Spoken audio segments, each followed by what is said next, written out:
नमस्कार, मी सुप्रिया कुऱ्हाडे. महिलांसाठी विविध योजना, त्याचबरोबर मुख्यमंत्री माझी लाडकी बहीण योजना या संदर्भातलं हे महत्त्वाचं चर्चासत्र आज आपण इथे आयोजित केलेलं आहे. या चर्चासत्रामध्ये आज सहभागी झालेले आहेत महिला व बाल विकास विभाग कॅबिनेट मंत्री माननीय कुमारी अदिती वरदा. सुनील तटकरे मॅडम, आपण त्यांचं स्वागत करूयात. मॅम, तुमचं कार्यक्रमात खूप खूप स्वागत. थँक्यू, धन्यवाद. मॅम, आता खरं तर सगळीकडे आपण पाहतोय की मुलींसाठी फार काही सुदृढ असं वातावरण नाहीये आणि मुलगी नको ही नकारघंटा आजही आपल्याला पाहायला मिळते. त्याविषयी काय सांगाल मॅम? खरं तर मुलगी झाली की किती ठिकाणी आनंद असतो, किती ठिकाणी निराशा होत असते, हे आजही दुर्दैवाने आपण अनुभवत असतो. पण बऱ्याचशा आपण कालावधीपासून आता बघतोय की हळूहळू त्याच्यामध्ये बदल व्हायला लागलेला आहे. आणि खास कर मुलींना शिक्षण देणं, त्यांना चांगल्या पद्धतीचं पोषण आहार देणं, हे सुद्धा काही ठिकाणी आपल्याला पाहायला मिळतं आणि ती सकारात्मक बाब आहे. साधारणपणे आणखीन त्याच्यावर काम करण्याची नक्कीच गरज आहे, कारण जनजागृती झाली पाहिजे. मुलामध्ये आणि मुलीमध्ये काही फरक नाही, काही अंतर नाहीये. ह्या गोष्टी आपण अजूनही जनतेपर्यंत आणखीन प्रभावीपणे मांडणं गरजेचं आहे. आणि मला साधारणपणे असं वाटतं की जसं जसं समाज विकसित होत जातो तसं तसे हे बदल घडतात. आपण 10-15 वर्षापूर्वीची परिस्थिती बघितली आणि आजची बघितली तर आपल्याला नक्कीच त्याच्यामध्ये फरक जाणवतो. तसंच आणखीन थोडं याच्यामध्ये आपण एफर्ट्स घेतले तर नक्कीच आपल्याला बदल जाणून येईल. यामध्ये शासनाचा आणि विभागाचा खूप महत्वपूर्ण रोल राहणार आहे. कारण साधारणपणे आपण मुलींच्या त्यांचा जन्मदर वाढवण्यासाठी किंवा एकदा मुलींचा जन्म झाला की त्यांच्या संगोपन, त्यांचं पालन पोषण, त्यांचं शिक्षण यासाठी काय करतो, ह्या गोष्टी खूप महत्वपूर्ण ठरतात. त्यामुळे मला असं वाटतं की आम्ही लेक लाडकी सारखी जी योजना आणली ही खूप प्रभावशाली ठरते. आम्ही साधारणपणे 2 लाखपेक्षा अधिक कुटुंबांपर्यंत पोहोचलोय, ज्याच्यामध्ये मुलगी जन्माला आल्यानंतर तिच्या खात्यामध्ये पहिली जी काही लाभ आहे तो वितरित होतो. मग ती 6वीत गेल्यानंतर, 8वीत गेल्यानंतर, 11वीत आणि मग 18 वर्ष पूर्ण झाल्यानंतर. त्यामुळे साधारणपणे अशा काही गोष्टी जर आपण केल्या तर नक्कीच त्या उपयुक्त ठरू शकतात.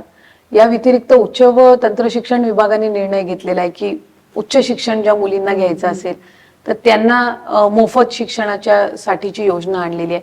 त्यामुळे या योजना कुठे ना कुठेतरी समाजावर किंवा त्या पालकांवर एक प्रभावशाली ठरतात की नाही, आपल्या घरी जरी मुलगी जन्माला आलेली असली तरी आपण तिचं चांगलं संगोपन करू शकतो.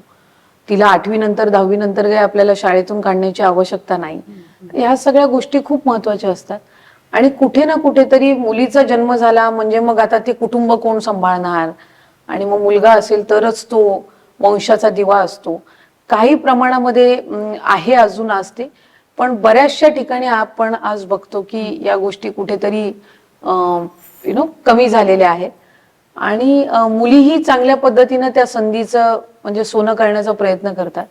आणि त्यांना असं माहिती असतं की त्यांना फार मर्यादित कालावधी मिळणार आहे त्यांना प्रूव्ह करण्याचा. त्यामुळे त्याचाही ते खूप चांगल्या पद्धतीनं वापर किंवा उपयुक्त करून घेतात. नक्कीच मॅडम, आणि एक महत्वाचा मुद्दा तुम्ही इथे म्हणला तो म्हणजे मुलींचं शिक्षण. हे फारच महत्वाचं ठरतं, कारण जर मुलगी शिकली तरच ती प्रगती करू शकते. मात्र अजूनही समाजात असंच पाहायला मिळतं की मुलगी शिकून असं वेगळं फारसं काय करणार आहे, तर त्याविषयी तुमचं काय मत आहे? साधारणपणे कुठलाही नागरिक, तो मुलगा असो किंवा मुलगी असो, हे सुशिक्षित असणं, उच्च शिक्षित असणं हे खूप गरजेचं आहे. हल्लीच्या जीवनामध्ये तुम्ही बघाल की इतकं अनप्रेडिक्टेबल झालेलं आहे की मुलगी शिकणं आणि तिने चांगल्या पद्धतीचं शिक्षण प्रदान करणं खूप गरजेचं आहे. तिला कधी आयुष्यात त्याची गरज लागेल हे आपण सांगू शकत नसतो. Specially urban areas, semi urban areas, काही रुरल एरियाज पण असे आहेत की जिथे खऱ्या अर्थानं महिलांना किंवा मुलींना सुशिक्षित चांगल्या पद्धतीचं शिक्षण देऊन, उच्च शिक्षण देऊन त्यांना एक मानसिक हे पण असतं, एक सायकोलॉजिकल स्ट्रेंथ पण असते की नाही, आपण शिक्षण झालेलं आहे, उद्या काहीही जरी परिस्थिती आली तरी आपण चांगल्या पद्धतीनं कुठेतरी नोकरी करू शकतो किंवा आपल्याला आर्थिकरित्या सुदृढ सक्षम करण्याच्या दृष्टिकोनातून शिक्षण खूप महत्वाचं आहे. नक्कीच. आणि शिक्षणालाच अनुसरून एक पुढचा प्रश्न तो म्हणजे आपण एक महत्वाची सेवा सरकारने राबवली ती म्हणजे अंगणवाडी सेवा. तर ती कशा पद्धतीने फायदेशीर ठरते मुलींसाठी? खरं तर अंगणवाडी सेवा आणि त्या विभागाला आता साधारणपणे 50 वर्ष पूर्ण होतील ICDS विभागाला. आणि ही अतिशय यशस्वी वाटचाल त्यांनी पूर्ण केलेली आहे. अंगणवाडी एक फक्त एक योजनेपुरतं मर्यादित नाही, ती एक चळवळ आहे. कारण त्या गावात असलेली ती अंगणवाडी एका गरोदर महिलेच्या पोषणापासून तिचं बाळ जन्माला येऊन वाढेस्तोवर 6 वर्षाचं होईपर्यंत त्यांच्यावर चांगल्या पद्धतीचं संगोपन करणं, त्यांना पोषण देणं, त्याचबरोबर त्यांना प्रायमरी एज्युकेशन देणं, म्हणजे पूर्व शालेय संच वगैरे त्यांना दिला जातो, त्यातून ते खूप चांगल्या पद्धतीनं 3-4 वर्षाच्या बालकांना शिकवतात, त्यांना पोषण म्हणजे जेवणाचं किंवा आहाराचं महत्व देतात. ह्या गोष्टी खूप महत्वाच्या आहेत. आणि नेहमी आम्ही असं बघतो की एखादी ग्रामीण भागातली महिला ज्या वेळेला गरोदर होते ना, बऱ्याचशा वेळेला असं असतं की तिच्या घरातल्यांना कळायच्या आधी सुद्धा अंगणवाडी सेविका आणि आशा सेविकाला तिथं ते कळतं. त्यामुळे ते तितक्या जागरूकतेने काम करतात. आणि ग्रामीण भागामध्ये अशा पद्धतीनं खरं बघायला गेलं ना तर एक आधारही असतो. कारण अतिशय दुर्गम भागामध्ये ज्या वेळेला त्यांना माहित नाही आपण कोणाला विचारावं किंवा कोणासोबत आम्ही गरोदर असताना संवाद साधावा, त्यावेळेला एक अंगणवाडी सेविका मदतनीस एक मैत्रीण म्हणून सुद्धा त्यांच्या सोबत असते आणि त्यांना बऱ्याचशा गोष्टींबाबत ती मार्गदर्शनही करते. त्यामुळे अंगणवाडी ही खूप महत्वपूर्ण घटक आहे. मी फक्त विभागाचं म्हणणार नाही तर एक राज्याचा खूप महत्वपूर्ण घटक आहे. आणि आज साधारणपणे राज्यामध्ये 2 लाख अंगणवाडी सेविका आणि मदतनीस कार्यरत आहेत. त्यामुळे ही खूप महत्वपूर्ण बाब आहे. निश्चितच. आणि अंगणवाडी जेव्हा सेवा सुरू झाली त्याच्यानंतर मुलींचा जो शिक्षणातला दर आहे तो किती प्रमाणात साधारण वाढला? साधारणपणे ह्या सगळ्या गोष्टी इंटरकनेक्टेड असतात. अंगणवाडी ही मुलीमध्ये आणि मुलामध्ये भेदभाव करत नसते. त्यामुळे येणारी सर्व बालके ही आमच्यासाठी समान असतात. त्यांना चांगल्या पद्धतीनं पोषण देणं, त्यांच्या आरोग्याची वेळोवेळी तपासणी होते की नाही हे बघणं, त्याचबरोबर त्यांची ग्रोथ मॉनिटरिंग करणं, म्हणजे त्यांची उंचीपासून त्यांचं हेल्थ या सगळ्या बाबींबाबत किंवा वजन एक साधी गोष्ट असते त्याबाबत सुद्धा तपासणी केली जाते. चांगल्या पद्धतीनं रजिस्टर मेंटेन केलं जातं. त्यामुळे या सगळ्या गोष्टी करत असताना त्या समाजामध्ये जनजागृती सुद्धा करतात अंगणवाडी सेविका आणि मदतनीस. त्या एखादी महिला ज्या वेळेला गरोदर होते त्यावेळेला तिला ही गोष्ट पटवून देणं की तुला ह्या गोष्टीची काही चिंता करायचं कारण नाही की मुलगा होणार आहे का मुलगी होणार आहे. आणि स्वाभाविकरित्या एखादी महिला गरोदर असताना त्या चर्चा होतातच किंवा काय, पण त्याच्यातून तू मानसिकरित्या अजिबातही काही तणाव घेऊ नको, खचून जाऊ नको, किंवा मुलगा आणि मुलीमध्ये काही फरक नाहीये, ह्या गोष्टी कुठे ना कुठेतरी ती माता किंवा भगिनी गरोदर असल्यापासूनच तिच्यामध्ये हे विचार रुजवणं खूप गरजेचं आहे. कारण त्या बाळाच्या आयुष्यामध्ये ती मुलगी असो अथवा मुलगा असो, तिच्या आईचं स्थान खूप उजवं असतं. आणि आईनी सुदृढ राहणं हे सुद्धा तितकंच महत्वाचं असतं. त्यामुळे गरोदर असताना त्या मातेला चांगल्या पद्धतीनं आहार देणं, तिला अनेक प्रेग्नेन्सीच्या बाबत गोष्टी समजावून सांगणं. कारण बऱ्याचशा वेळेला पहिली प्रेग्नेन्सी ज्या वेळेला असते त्यावेळेला आजही आपल्या इथे 19-20 वर्षाच्या 21-22 वर्षाच्या मुली असतात की ज्या लग्न झाल्यानंतर पहिल्या वर्षात किंवा 2 वर्षातच प्रेग्नेंट होतात. त्यांच्या पहिल्या प्रेग्नेन्सीच्या वेळेला त्यांना खूप शंका कुशंका असतात. त्यावेळेला ही अंगणवाडी ताई किंवा मदतनीस असतात, ह्या त्यांना खूप सहकार्य करतात. त्यामुळे ही खूप महत्वपूर्ण बाब आहे. आणि मुलगी आणि मुलगा याच्यामध्ये काही अंतर नाही, याची सुरुवात कुठेतरी त्या बालपणापासूनच जन्मापासूनच करणं गरजेचं असतं. आणि ती बाब निश्चितपणाने त्यांच्या माध्यमातून ते विचार रुजवण्याचा प्रयत्न तरी ते करत असतात. निश्चितच. मॅडम, एक महत्वाचा प्रश्न आजच्या चर्चासत्रातला तो म्हणजे माननीय मुख्यमंत्र्यांनी एक महत्वाची योजना राबवली आहे, ती म्हणजे माझी लाडकी बहीण योजना. तर त्याचा प्रतिसाद साधारण कसा आहे? बहिणींना त्याचा लाभ कसा होतो? खूप उदंड प्रतिसाद आहे. आणि आम्ही ही योजना राबवत असताना आम्हाला अनेक बाबींबद्दल बारकाईने विचार करावा लागला होता. कारण साधारणपणे या योजनेमध्ये आपण 2.5 कोटीपेक्षा जास्ती महिलांपर्यंत पोहोचतोय. आज आम्ही जवळपास 2,22,00,000 2,23,00,000 पर्यंतचा टप्पा गाठलेला आहे आणि इतक्या महिलांना आम्ही लाभ वितरित केला आहे. त्यामुळे खूप बारकाईनं काम करावं लागलं विभागाला. आणि माननीय मुख्यमंत्री एकनाथजी शिंदे साहेब असतील, उपमुख्यमंत्री देवेंद्रजी फडणवीस साहेब असतील, आणि ज्यांनी अर्थसंकल्प सादर केला आणि ही योजना अर्थसंकल्पामध्ये घोषित केली ते उपमुख्यमंत्री अजितदादा असतील, या तिघांचं खूप बारकाईने लक्ष असतं, मार्गदर्शन असतं. वेळोवेळी ज्या वेळेला आम्हाला काही तांत्रिक अडचणी आल्या तर त्यांचा अनुभव खूप मोलाचा आम्हाला ठरला. आणि ही योजना यशस्वीरित्या राबवत असताना आमच्या अंगणवाडी सेविका असतील, मदतनीस असतील, आशा सेविका आहेत, त्याचबरोबर तिथले ग्रामसेवक आहेत, वॉर्ड ऑफिसर्स आहेत, डेटा ऑपरेटर आहेत, CRP आहेत, यांनी सगळ्यांनी खूप सेवा सुविधा केंद्र असतील, खूप महत्वपूर्ण भूमिका या सगळ्यांनी बजावलेली आहे. त्यामुळे आम्हाला त्या गोष्टीबाबत एक समाधान आहे की आम्ही त्या लोकांपर्यंत ही योजना आणि माता भगिनींपर्यंत पोहोचवू शकलो. त्यांना एक मानसिक आधार असतो. म्हणजे ती रक्कम 1500 अशी म्हणजे साधारणपणे ज्यांच्या घरात सगळं आहे त्यांना वाटेल अरे 1500 काय होणार आहे, पण ज्यांच्या घरात नाहीये त्यांना ह्या 1500चं जे मूल्य आहे ते खूप मोठ्या प्रमाणामध्ये जाणवतं.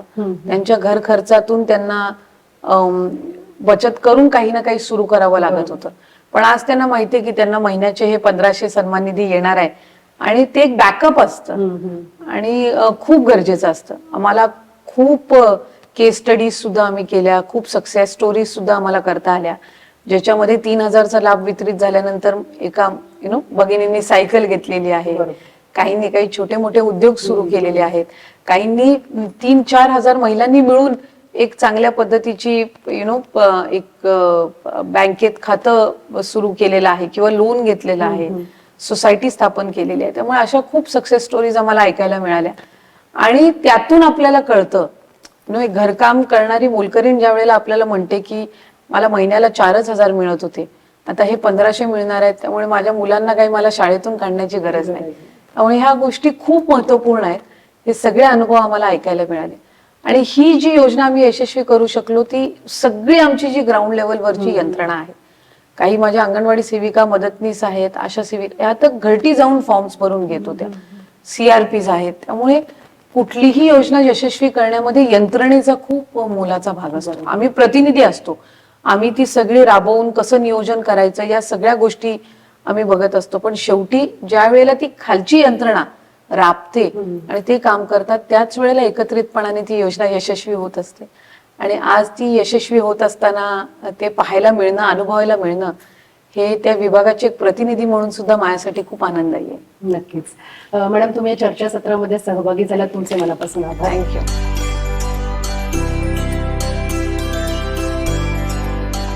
आज या चर्चासत्रामध्ये सहभागी झालेले आहेत माननीय सचिवजी डॉक्टर अनुप कुमार यादवजी. त्यांचं आपण स्वागत करूयात. सर, तुमचं कार्यक्रमामध्ये खूप खूप स्वागत.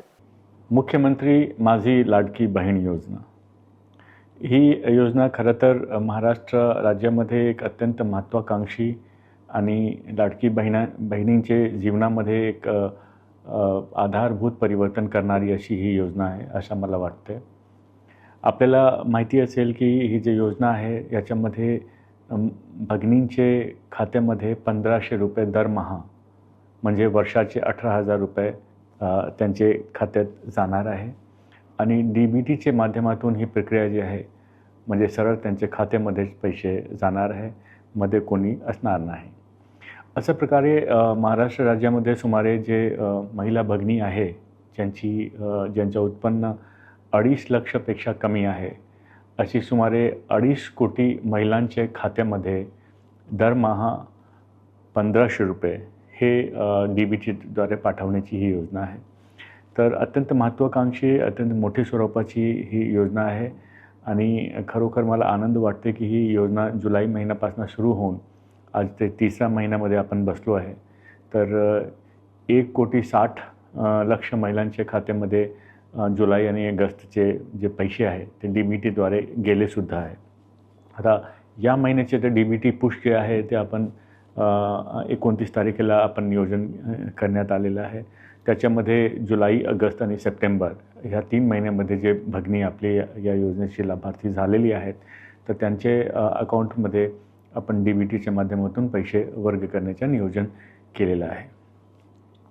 ही योजना खरं तर जर बघायला गेलो तो याच्यामध्ये एक महिलांचे खात्यामध्ये पैसे जाणे एवढंच त्याचे स्वरूप नाही आहे. त्याचे मागचा जे उद्देश आहे ते अत्यंत विस्तृत आहे, मोठा स्वरूप आहे असं मला वाटतं.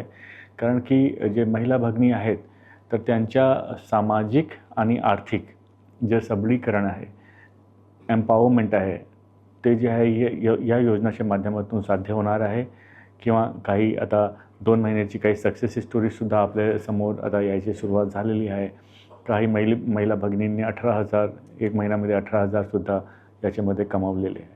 तर एका माणसाची किंवा एका महिलाची समाजमध्ये जे ओळख आहे तर ते ओळख जे आहे किंवा त्यांच्याकडे बघणारी जी दृष्टी आहे त्याच्यामध्ये सुद्धा परिवर्तन होऊ शकते. समाजामध्ये जर महिलांच्याकडे पैसे त्यांचे स्वतःच्या खात्यामध्ये असले तर समाजामध्ये त्यांच्याकडे बघण्याचा दृष्टिकोन जे आहे ते चेंज होतं आहे आणि त्यांच्याकडे फक्त एक महिला म्हणून नव्हे तर त्यांना एक इकॉनॉमिक एम्पॉवर्ड विमेन म्हणून ते बघितलं जाणं सुरू होईल. कारण की त्यांना एक लहान सहान गोष्टीसाठी कोणाच्याकडे बघण्याची किंवा कोणाला पैसे मागण्याची आवश्यकता असणार नाही. उलट त्यांच्या खात्यामध्ये पैसे असल्यामुळे ते बाकी लोकांनासुद्धा, परिवाराचे, कुटुंबाचे बाकी लोकांनासुद्धा त्याच्यामध्ये मदत करू शकतात. काही महिलांनी याच्यामध्ये मुलींची शाळेची फीस असो किंवा दैनंदिन राशन असो अशा प्रकारची जे गोष्ट आहे त्याच्यामध्ये सुद्धा त्यांनी याचा वापर सुरू केलेला आहे. त्याशिवाय काही महिलांनी याच्यामध्ये बचत गट जे आहे तर बचत गटामध्ये जे अगोदरच ज्या महिला याच्यामध्ये सदस्य आहे कुठल्या बचत गटाचे त्याच्यामध्ये त्यांनी याच्याच 1500 रुपये अजून त्यांनी टाकून ते त्यांचा व्यवसाय आहे ते त्याला अजून चांगलं करण्याचा पण सुरू केलेलं आहे. ते इकॉनॉमिक एम्पॉवरमेंट हे त्याच्या एक अत्यंत महत्त्वाचा हेतू आहे. सोशल एम्पॉवरमेंट होतं आहे आणि इकॉनॉमिक एम्पॉवरमेंटसुद्धा होतं आहे. समाजामध्ये त्यांच्याकडे बघण्याची दृष्टी चेंज होते म्हणजे सामाजिक त्यांच्या एम्पॉवरमेंट होतं आहे आणि त्यांच्याकडे डिस्पोजेबल इन्कम होते म्हणजे कुठेही कधीही ते स्वतःचे पैसे खर्च करू शकतात. त्याच्यामुळे त्यांच्या इकॉनॉमिक एम्पॉवरमेंटसुद्धा होतं आहे. तर हे जे महिलांचे जे उत्थानाचे विषय सबलीकरणाच्या विषयाची गोष्ट आहे ते आहे. त्याशिवाय हे जे पैसे आहे त्याच्यातून जे विशेषतः ग्रामीण भागामध्ये जे अर्थव्यवस्थेचा चक्का आहे म्हणजे इकॉनॉमिक सायकल आहे तो पण अधिक गतीने याच्यामध्ये मूव्ह होणार आहे, चालणार आहे असं पण मला वाटते. कारण की आता जसं एका महिलाने काही बचत गट केला, त्यातून काही उद्योग केला तर त्याच्यामध्ये उद्योग जे आहे त्याच्यामध्ये वस्तू विकत घेणे, त्यांना मग परत फिनिश्ड प्रोडक्ट ते बाजारामध्ये जाऊन ते बाजारपेठमध्ये त्याला विकणे हे जे आहे इकॉनॉमिक सायकल जे आहे त्यातून हे होणार आहे. आणि तसेच जर काही महिलांना पैसे आले तर काही महिला कुठे घराच्या राशनासाठी ते दुकानमध्ये जाऊन ते राशन विकत घेतील. काही लोक काही कपडे घेतात, काही लोक बाकीची गोष्टींवर खर्च करतात. तर हे पैसे कुठेतरी जे ग्रामीण भागाची मार्केट विशेषता आहे त्याच्यामध्ये जाणार आणि त्यातून इकॉनॉमिक जे सायकल आहे ते पण मूव्ह होणार आहे. आणि जर आपण बघायला गेलो तर 2.5 कोटी महिला जर याच्यामध्ये आपले लाभार्थी होऊ शकल्या तर त्यांना सुमारे वर्षाच्या 46,000 कोटी ही जी रक्कम आहे त्यांचे अकाउंटमध्ये जाणार आहे. आणि 46,000 कोटी जर वेगवेगळ्या माध्यमातून बाजारपेठामध्ये जर आपले आले तर इकॉनॉमीचा सायकल कसा आपण विचार करू शकतो की ते इकॉनॉमिक सायकल कसा त्याच्यामध्ये अधिक गतीने घुमणार आहे. तर अशा प्रकारची जे मोठे याच्यामध्ये टार्गेट्स आहे अशी ही एक अत्यंत महत्त्वाकांक्षी योजना आहे. हे फक्त महिलांच्या खात्यामध्ये पैसे टाकणे नसून त्याचा उद्देश त्याची व्यापकता खूप मोठी आहे असं मला वाटतं. खरं तर 28 जूनला जे आहे कॅबिनेटमध्ये हा प्रस्ताव खात्याच्या मार्फत मांडला गेला होता. 28 जूनमध्ये 2024मध्ये त्याला मान्यता मिळाली आणि आपल्याला 1 जुलैपासून याची अंमलबजावणी करायची होती. तर वेळ फार कमी होता तर ते प्रशासनाच्या समोर आणि आपले जे मशिनरी आहे त्याच्यासमोर एक मोठा आव्हान होता. आणि 1 जुलैपासून जर आपण याची अंमलबजावणी करायची सुरुवात केली तर त्याच्यासाठी कुठलाही प्लॅटफॉर्म नाही, कुठलाही पोर्टल नाही. ते जे खालची यंत्रणा आहे ते पण त्याच्यामध्ये सेन्सिटाईज झाली नव्हती कारण की 2च दिवस झाले GR निघून. मग ते 1 जुलैपासून आपण सुरुवात केली आणि त्याच्यानंतर हळूहळू एक पोर्टल आपण लॉन्च केला. सुरुवातीच्या कालावधीमध्ये आपल्याकडे एक अँड्रॉईड ॲप्लिकेशन होती नारी शक्ती दूत, त्याचा वापर केला गेला. तर 1 जुलै महिन्यामध्ये फक्त अँड्रॉईड ॲप्लिकेशनमध्येच ते आपण अर्ज जे आहे भरून घेण्याची प्रक्रिया केली. त्याच्यानंतर ऑगस्टमध्ये एक पोर्टल आपला डेव्हलप झाला होता, ते पोर्टलसुद्धा लॉन्च केला. तर हे सुरुवातीपासून याच्यामध्ये हळूहळू फार इम्प्रूव्हमेंट्स करावे लागले. त्याच्या जे टेक्नॉलॉजिकल इम्प्रूव्हमेंट्स आहे, सर्व्हर अपग्रेडेशन आहे किंवा त्याच्यामध्ये नवीन व्हर्जन्स जे आहेत ते रिलीज करणे किंवा फील्डमधून जे काही कंप्लेंट्स येणे किंवा काही सजेशन्स येत होते ते सगळं याच्यामध्ये समावेश करून एक सर्वसमावेशक एक मोबाईल ॲप्लिकेशन किंवा पोर्टल तयार करणे. That was the biggest challenge before us. आणि त्याच्यानंतर मग योजना लॉन्च झाल्यानंतर एकाच वेळी महिलांची खूप गर्दी पण नीचे खाली झाली होती, सर्टिफिकेट्स त्यांना प्राप्त होत नव्हते, असे प्रकारची अडचणी जे आहे प्रॅक्टिकल डिफिकल्टीज पण त्याच्यामध्ये आल्यात. पण ते हळूहळू सगळं सेटल होत गेला. आणि जेव्हा आपला प्लॅटफॉर्म व्यवस्थित तयार झाला, मोबाईल ॲप तयार झाली, पोर्टल तयार झाला आणि खालीसुद्धा जे सिस्टम आहे ते व्यवस्थित झाला. याशिवाय कॅबिनेटमध्ये सुद्धा वेळोवेळी याच्यावर चर्चा झाली, त्याचे काही निकष होते, ते निकषांच्यावर सुद्धा जे स्ट्रीमलायनिंगचं काम आहे ते तिथे झाला. त्या अनुषंगाने GR सुद्धा निर्गमित केले गेले. असं हे सगळी प्रक्रिया होऊन आता आपण आजची स्थितीमध्ये बसलो आहे. आणि आज राज्यामध्ये सुमारे 2,40,00,000 महिलांचे अर्ज आपल्याला 2 महिन्यामध्ये प्राप्त झालेले आहे. आणि ऑगस्ट महिने म्हणजे 31 ऑगस्टला आपण जवळपास 1,60,00,000 महिलांच्या अकाउंटमध्ये पैसेसुद्धा गेलेले आहे.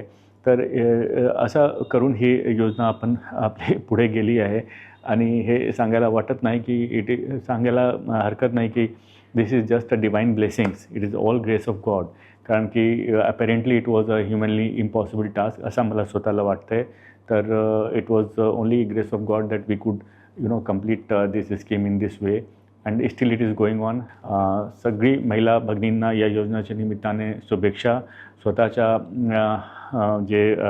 स्वतःचे जीवनावर, स्वतःच्या आरोग्यावर लक्ष घाला.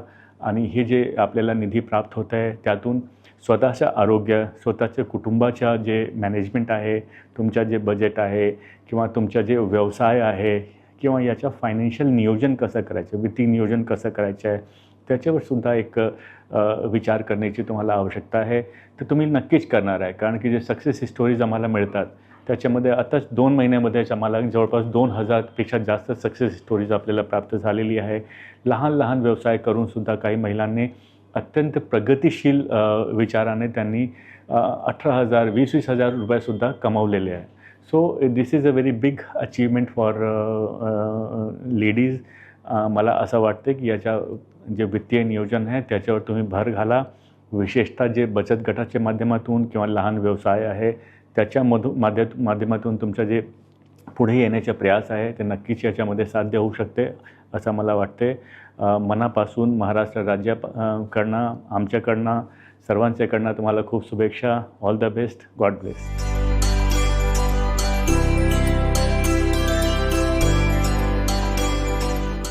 मुख्यमंत्री लाडकी बहीण योजना ही महिला व बाल विकासाची विभागाची फ्लॅगशिप प्रोग्राम आहे. आणि 2.5 लाखाच्या पेक्षा कमी उत्पन्न असलेल्या आमच्या सगळ्या ज्या भगिनी आहेत, ज्या महाराष्ट्राच्या रहिवासी आहेत, प्रत्येक भगिनीला जवळपास 1,500 रुपये एवढा सन्मान निधी आपण देतो. आणि हा सन्मान निधी सरळ आपण त्यांच्या खात्यात DBT द्वारे देत असतो. ही नोंदणी अजून सुरू आहे आणि आम्ही त्याच्यासाठी एक प्लॅटफॉर्म तयार केलेला आहे.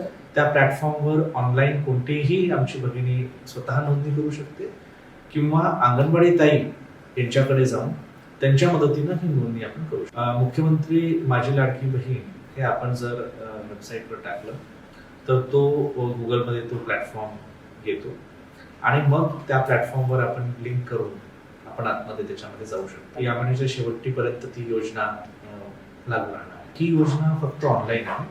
आपण सुरुवातीच्या काळामध्ये थोडा वेळ ज्यावेळेस मोठ्या प्रमाणावर अर्ज होते त्यावेळेस एक सुरुवातीचा जवळपास 1 हफ्ता आपण ऑफलाईन केलं, त्या सगळे अर्ज आपण ऑनलाईन केले. परंतु आता ही योजना अत्यंत स्टेबलाइज झालेली आहे. मुख्यमंत्री लाडकी बहीण योजनेचा लाभ जास्तीत जास्त घेता यावा यासाठी आम्ही अनेक सुलभीकरण केलं आहे. एक तर आमचं पोर्टल जे आहे ते अत्यंत सोपी आहे. त्याच्यामध्ये फार काही कागद अपलोड करायची गरज नाही. फक्त 15 वर्षाचा तुमचा रिवाज असल्याचं कोणता पण दाखला चालतो. इव्हन आपलं रॅशन कार्ड जे 15 वर्ष आधीचं असेल इव्हन तो सुद्धा अपलोड केला तरी चालतो. आपल्या ॲड्रेस प्रूफसाठी आपल्याला आधार कार्ड अपलोड आपल्याला करायला लागतो, तो आपल्या सगळ्यांच्याकडे आहे. आधार लिंक बँक अकाउंट जे आहे ते आपल्याला करून घ्यायला लागतं. आणि 2.5 लाखाच्या कमी असलेला जो तुमचा कोणता पण पुरावा असेल तो आपल्याला त्याच्यामध्ये द्यायचा असतो. फार काही कागद याच्यामध्ये जे किचकट हे आपण ठेवले नाही आणि त्याच्यामुळं मोठ्या प्रमाणावर आमच्या लाडकी बहिणींनी याच्यामध्ये सहभाग घेतलाय. आतापर्यंत जवळपास 2,37,00,000 एवढ्या आमच्या भगिनींनी पोर्टलवर अपलोड केलेलं आहे. आणि त्याच्यापैकी जवळपास 1,65,00,000 भगिनींना आपण लाभ हा त्यांच्या अकाउंटमध्ये दिलेला आहे. जवळपास 53 लक्ष भगिनींना आता आपण या महिन्याच्या अंती आपण ऍडिशनल लाभ देतोय. तर जवळपास 2 कोटीच्या वर आपल्याला या महिन्याच्या अंती आपल्या लक्षात येईल की जवळपास 2 कोटीच्या वर महिलांना आपण हा लाभ देऊ शकलो. आणि मला सांगायला अत्यंत आनंद होतो की भारतामध्ये डीबीटी द्वारे जी योजना इम्प्लिमेंट केली त्याच्यामध्ये ही फास्टेस्ट योजना आहे. म्हणजे 1.5 महिन्याच्या कालावधीत योजना सुरू होऊन महिलांपर्यंत त्यांच्या खात्यामध्ये पैसे पोहोचणे ही घटना ही महाराष्ट्रामध्ये म्हणजे भारतामध्ये पहिल्यांदा महाराष्ट्रात होते आहे.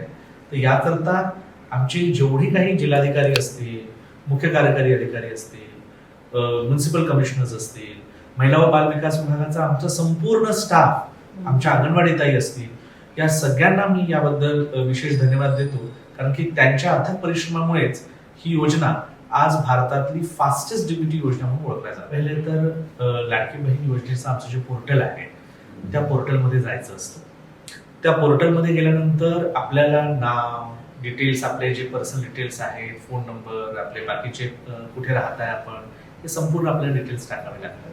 आणि जेव्हा आपण डिटेल्स टाकतो तेव्हा त्या प्रत्येक स्टेपला संबंधित बाबीचा जो पण पुरावा असतो, म्हणजे जसं आपण राशन कार्ड म्हटलंय तर मग राशन कार्ड आपल्याला अपलोड करायला लागेल. आधार कार्ड आपण लिहिला तर मग आधार कार्ड आपल्याला तो अपलोड करायला लागेल. मग अशा पद्धतीने आपल्याला तो अपलोड करून तो अंतिमरित्या आपल्याला पोर्टलवर सादर करावा लागतो. आणि हे करत असताना कुठेही समजा त्रास होत असेल किंवा एखाद्या भगिनीला समजत नसेल ऑनलाईन कसं करावं, तर त्यांनी नुसतं एवढं करायचं की त्यांच्या कार्यक्षेत्रात असणारी जी अंगणवाडी ताई आहे त्या अंगणवाडी ताईला संपर्क साधायचा आणि त्या अंगणवाडी ताईला रिक्वेस्ट करायची की माझा फॉर्म भरून दे.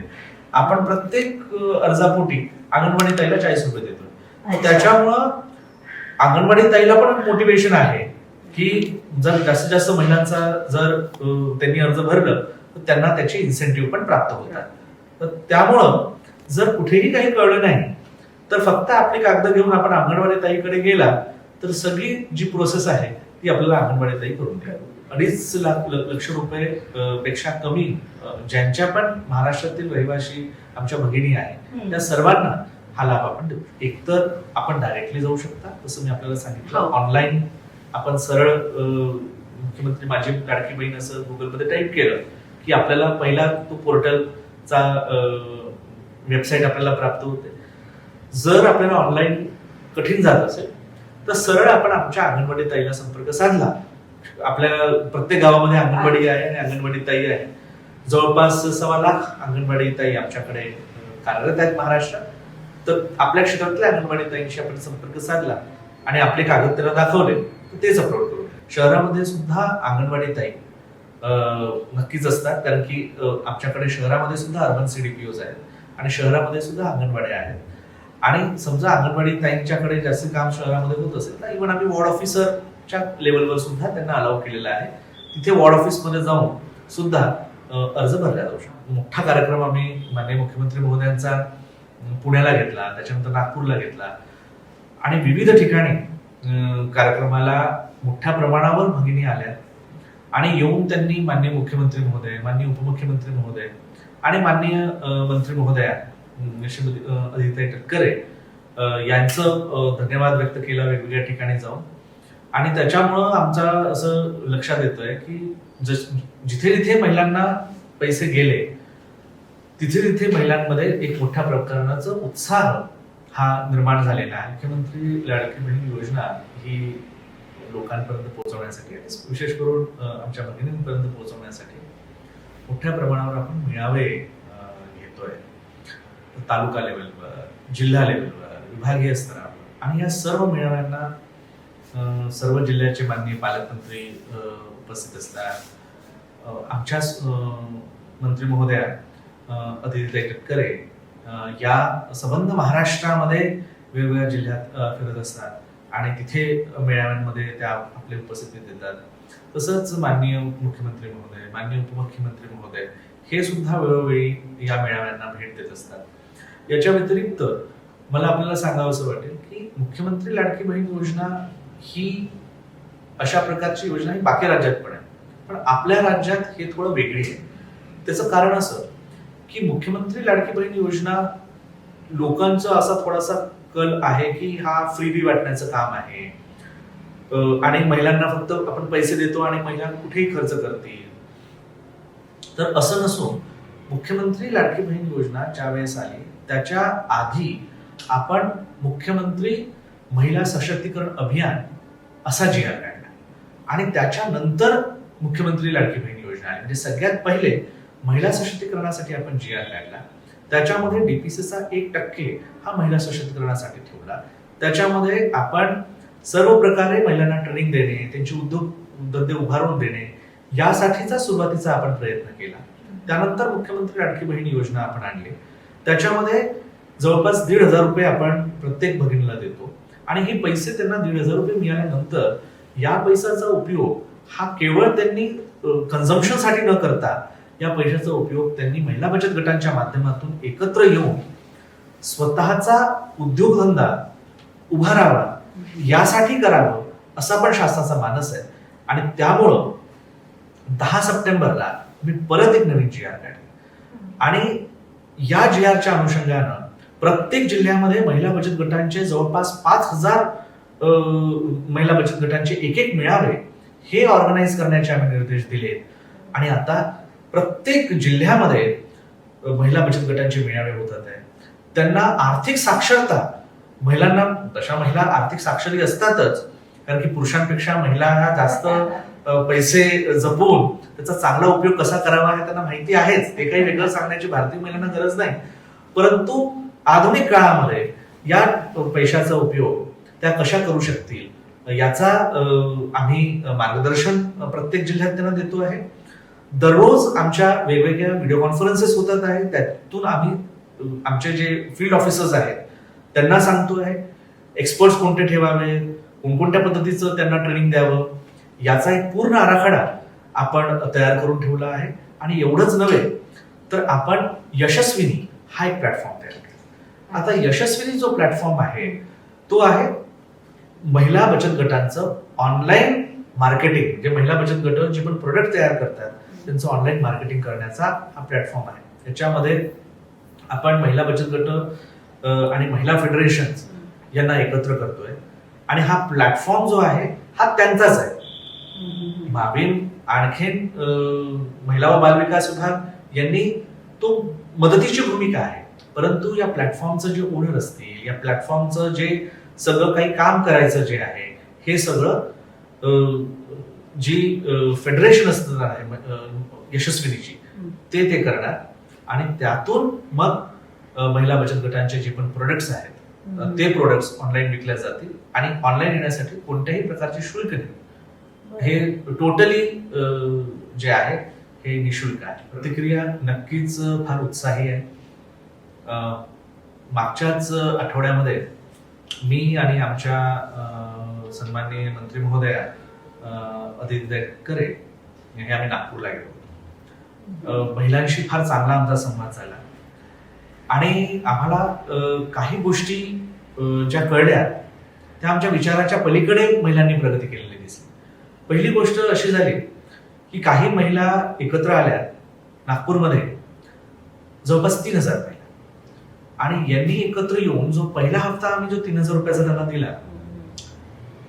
2 महिन्याचा, त्याच्यापैकी 1,000 रुपये त्यांनी वेगळे काढले आणि ते 1,000 रुपये वेगळे काढून त्यांनी स्वतःची पतपेढी सुरू केली, कॉपरेटिव्ह ऑर्गनायझेशन सुरू केली, क्रेडिट कॉपरेटिव्ह सोसायटी. आणि त्या म्हणाल्या की आता आम्हाला पैसे आलेत ना, आता आम्हाला बँकेकडे जायला नको, आम्ही स्वतःची बँक स्वतः काढू. आणि त्यांनी त्यांची कॉपरेटिव्ह सोसायटी ही रजिस्टर केली आणि आम्हाला रिक्वेस्ट केली की त्या कॉपरेटिव्ह सोसायटीचं आम्ही उद्घाटन करावं. आणि आमच्या मंत्री महोदयांनी त्यांच्या वेळेत वेळ काढून निर्णय घेतला आणि आम्ही तिथे जाऊन त्यांचं उद्घाटन करून आलो.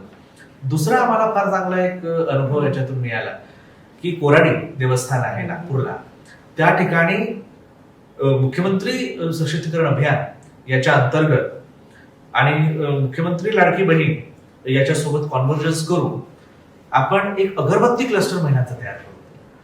त्या ठिकाणी जवळपास 100 महिला या अगरबत्ती तयार करणार आणि त्यांची 100% बायबॅक अरेंजमेंट आपण करू. तिसरं जे आमचा अनुभव आम्हाला सापडला, बहादुरा म्हणून गाव आहे नागपूरला, त्या ठिकाणी आपण महिलांचं गार्मेंट क्लस्टर आपण केलं आणि जवळपास 200 महिलांना आपण 5.5 कोटी खर्च करून गार्मेंट मेकिंगचं जे पण मशीन्स आहेत ते मशीन्स प्रोव्हाइड केले आणि त्यांना सुद्धा 100% बायबॅक अरेंजमेंट, ट्रेनिंग पासून ते प्रोडक्शन पर्यंत आणि प्रोडक्शन पासून ते बायबॅक अरेंजमेंट हे आपण करून दिलं. मला इथे शिक्षण विभागाचा पण धन्यवाद व्यक्त करावासा वाटतो, कारण सन्माननीय शिक्षण मंत्री केसरकर साहेब आणि त्या विभागाच्या सन्माननीय सचिव आणखी आयुक्त शिक्षण यांच्यासोबत जेव्हा मी भेटलो तेव्हा त्या लोकांनी आमच्या महिला बचत गटांना मदत करण्यासाठी हा निर्णय घेतला की शाळांमध्ये, जिल्हा परिषदेच्या शाळांमध्ये जो ड्रेसेस दिले जातील ते ड्रेस शिवण्याचं काम हे आमच्या महिला बचत गटांना देणार. तर त्यामुळं केवळ हा मुख्यमंत्री लाडकी बहीण योजनेअंतर्गत आपण नुसते पैसे देतो आणि महिला ते पैसे कुठेतरी खर्च करतात असा जो संभ्रम निर्माण झालेला आहे, तर त्याच्या पलीकडे जाऊन या पैशाचा उपयोग या महिला स्वतःच्या सक्षमीकरणासाठी करतात आहे, अशा प्रकारचं चित्र आज आपल्याला दिसतंय. आणि खरं सांगायचं झालं तर हेच वेगळेपण आहे मुख्यमंत्री लाडकी बहीण महाराष्ट्र राज्य आणि अन्य राज्य. माझं एकच आव्हान आहे की या योजनेचा मॅक्झिमम युटिलायझेशन हे आमच्या भगिनींनी करावं. नक्कीच पहिल्या 1-2 महिन्यामध्ये त्यांना ज्या ज्या गरजेची कामं आहेत ती नक्की त्यांनी करावी, परंतु त्यानंतर मात्र जो पण निधी येतो आहे त्या निधीचा उपयोग त्यांनी कॅपिटल इन्व्हेस्टमेंट म्हणून करावा आणि जे 1,500 रुपये देतोय त्याला पुढच्या काही काळामध्ये 1.5 लाख करून दाखवावं. महाराष्ट्र शासन हे त्यांच्या या उपक्रमामध्ये नक्कीच त्यांच्यासोबत राहणार आहे आणि आपण जो उदंड प्रतिसाद दिला यासाठी मी माझ्या सगळ्या महाराष्ट्रातील भगिनींचा आभार मानतो. याच चर्चासत्रामध्ये आता आपल्यासोबत जोडले गेलेले आहेत शिक्षण तज्ज्ञ श्री अरुण आगळेजी. आपण त्यांचं स्वागत करूया. सर, तुमचं कार्यक्रमात खूप खूप स्वागत. नमस्कार सर, एक महत्वाची योजना राबवली गेली आहे मुख्यमंत्र्यांकडून, ती म्हणजे माझी लाडकी बहीण योजना. तर एक शिक्षण तज्ज्ञ म्हणून खरं तर मला तुम्हाला हा प्रश्न विचारावा असा वाटतो की ही योजना राबवण्याची गरज शासनाला का वाटली? सर्वप्रथम मुलींचं शिक्षण आणि महिला सक्षमीकरण या दृष्टीने या योजनेचं महत्व खूप आहे. आपण पहा की आरक्षण किंवा आपण सवलती कोणत्या घटकांसाठी देतो की जो घटक हा समाज प्रवाहापासून दूर आहे त्या घटकाला पुन्हा समाज प्रवाहाशी जोडायचा असेल तर त्यासाठी काहीतरी मदतीचा हात द्यावा लागतो. आज आपण पाहतो की तळागाळामध्ये राहणाऱ्या गरीब वाडी वस्तीवर राहणाऱ्या महिला आहेत, या आर्थिकदृष्ट्या सक्षम नसल्यामुळे अनेक समस्यांना त्यांना सामोरं द्यावं लागतं. आपल्याला माहिती आहे की जर आर्थिक सक्षमता असेल तर मानसिक आरोग्य राखलं जातं आणि मानसिक आरोग्य हे शारीरिक आरोग्याशी निगडीत आहे. म्हणून शासनाने जर असा विचार केला असेल की या महिलांना, ज्या महिलांना हा लाभ द्यायचा आहे त्या महिलांचे जे निकष त्यांनी पाहिले तर समाज प्रवाहापासून थोड्या मागे राहिलेल्या महिलांना पुढे आणण्यासाठी हा एक प्रयत्न केलेला आहे. आणि यासाठी महाराष्ट्राचे मुख्यमंत्री, दोन्ही उपमुख्यमंत्री आणि विशेषतः या खात्याच्या मंत्री आदित्यताई तटकरे यांनी घेतलेली मेहनत ही प्रचंड आहे. नक्कीच. सर, आतापर्यंत महिलांसाठी किंवा मुलींसाठी अशा अनेक पद्धतीच्या योजना राबवल्या गेल्या, मात्र या योजनेचं वेगळेपण काय आहे? तुम्हाला एक शिक्षण तज्ज्ञ म्हणून काय वाटतं? खूप सुंदर प्रश्न विचारलात की प्रकल्प पद्धतीचा एक अभ्यासक म्हणून मी ज्या वेळेला या योजनेकडे पाहतो तर या योजनेचा आवाका प्रचंड आहे, याला आम्ही सॅम्पलिंग म्हणतो. हे कोणत्याही योजनेमध्ये इतक्या मोठ्या प्रमाणामध्ये लाभार्थी असणं ही दुर्मिळ गोष्ट असते. म्हणजे केवळ हजारो नव्हे, लाखो नव्हे तर करोडो लाभार्थी, त्या करोडो लाभार्थ्यांपर्यंत योजना काही कालावधीमध्ये पोहोचवणं ही सोपी गोष्ट नव्हती. यासाठी ऑनलाईन पद्धतीचा वापर करणं म्हणजे फॉर्म भरणं, हे थेट फॉर्म भरण्याची प्रोसेस ऑनलाईन पद्धतीत आणि थेट खात्यावर पैसे येण्याची पद्धत ही ऑनलाईन, म्हणजे याच्यातून आपण आर्थिक साक्षरता आली. त्याचप्रमाणे संगणकीय ज्ञान, अनेक गोष्टींचा, छोट्या छोट्या गोष्टींचा याच्यामध्ये अभ्यास केलेला आहे. त्याचप्रमाणे आपल्याला माहिती असेल की याच्या अगोदर माझी गृहमंत्री होते, त्यांनी तंटामुक्त गाव ही एक योजना आणली होती. बरोबर. या योजनेची जितक्या प्रभावी अंमलबजावणी त्या काळामध्ये झाली त्यानंतर मला वाटतं सर्वाधिक बोलबाला या योजनेचा आहे. आपण सोशल मीडियावरती पाहतो की सर्वाधिक सर्च महाराष्ट्रातून नव्हे, भारतातून नव्हे, तर जगभरातून माझी लाडकी बहीण योजनेचे सर्च आपल्याला दिसत आहेत. बरोबर. त्याचप्रमाणे ही योजना कार्यान्वित करण्यासाठी ज्या ज्या घटकांनी मेहनत घेतली, ज्या ज्या लोकांनी झोकून देऊन काम केलं, खरंच त्या सर्वांचं कौतुक करणं आज गरजेचं आहे. नमस्कार. शरोई सागर शिंदे, बाल विकास प्रकल्प अधिकारी. बाल विकास प्रकल्प अधिकारी म्हणून कार्यरत असताना मी अनेक योजनांचं काम केलेलं आहे, परंतु मुख्यमंत्री माझी लाडकी बहीण ही योजना कार्यरत आणताना मला खूप आनंद झाला. कारण या योजनेमुळे माझ्या बऱ्याच माता भगिनींना याचा लाभ झालेला आहे.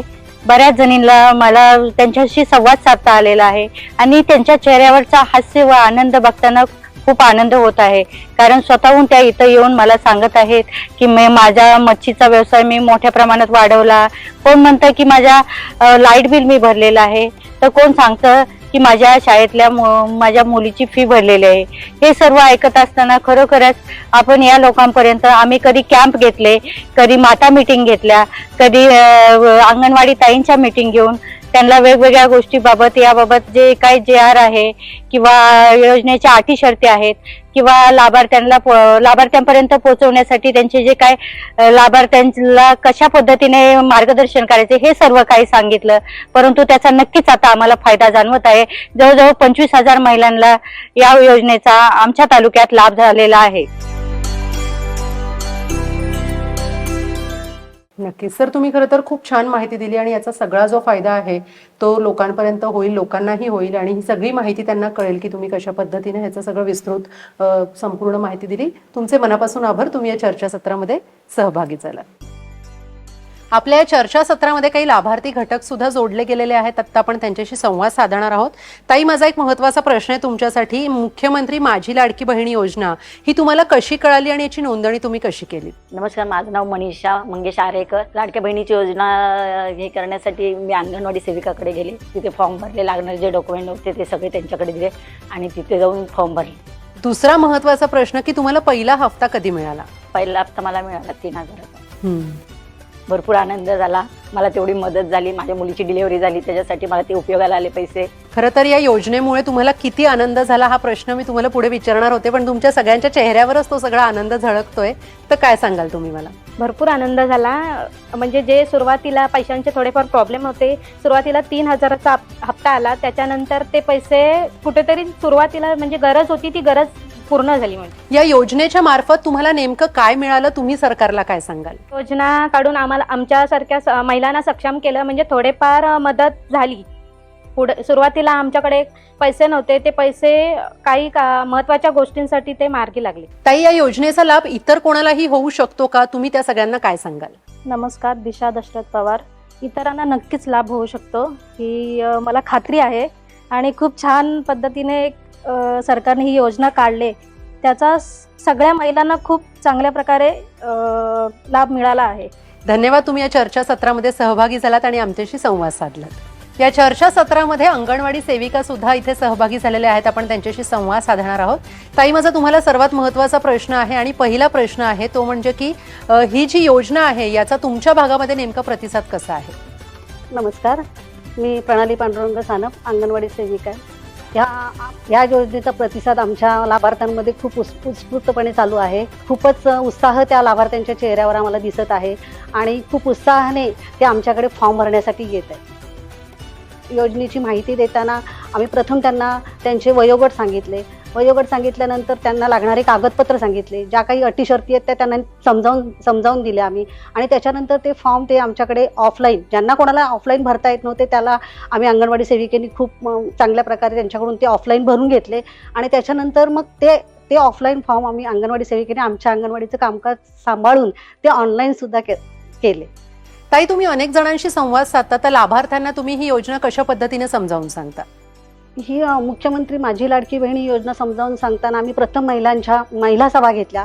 ग्रामसभेमध्ये महिलांना त्या समजावून सांगितल्या, त्यांचं वयोगट समजावून सांगितलं आणि त्यांच्यापर्यंत ही योजना आम्ही अशा प्रकारे समजावून त्यांना दिली. ताई, माझा आता एक महत्त्वाचा प्रश्न आहे तो म्हणजे योजना समजल्यानंतर लाभार्थी कुटुंबातील प्रतिक्रिया नेमकी काय असते? असं म्हणायला गेलं तर अगदी जो महिलांच्या चेहऱ्यावरचा जो आनंद होता हीच आमच्या केलेल्या कामाची पोचपावती आम्ही ह्या भाषेमध्ये सांगू शकतो. आणि खरोखर अगदी मोठ्या प्रमाणात आम्हाला प्रतिसाद महिलांकडून भेटला. तुम्ही इतक्या जणांशी खरं तर संवाद साधत असता, तर तुम्हाला जे आलेले अनुभव आहेत ते थोडेसे आमच्याशी शेअर करा. एक मी तुम्हाला लाभार्थीविषयी सांगू शकतो. 2-3 महिने झाले असतील ज्या महिलेचे, म्हणजे विधवा महिला आहेत, तिचे 2 महिने झाले तिचे मिस्टर वारलेले. तिच्या आर्थिक परिस्थिती खूप कमकुवत होती. तिला तो लाभ भेटला, पहिला हप्ता भेटला 3,000चा. तिने आनंदाने फोन करून मला सांगितला, बाई माझ्याकडे 3,000चा हप्ता आला, माझ्या मुलांच्या शिक्षणाची सोय झाली. माझं निरोप तुम्ही आदितीताईंना सांगा की माझं खूप मोठं काम ताई हे केलं. त्यांचं जे आलेले प्रतिक्रिया, म्हणजे त्यांनी दिलेला जो रिप्लाय आम्हाला, त्यांचे ते हास्य, तेच आमच्या कामाची पोचपावती मी मागाशी. या चर्चासत्रामध्ये वेळ झालेली आहे इथेच थांबण्याची. आपण पुन्हा भेटणार आहोत एका नवीन चर्चासत्रामध्ये. तोपर्यंत नमस्कार.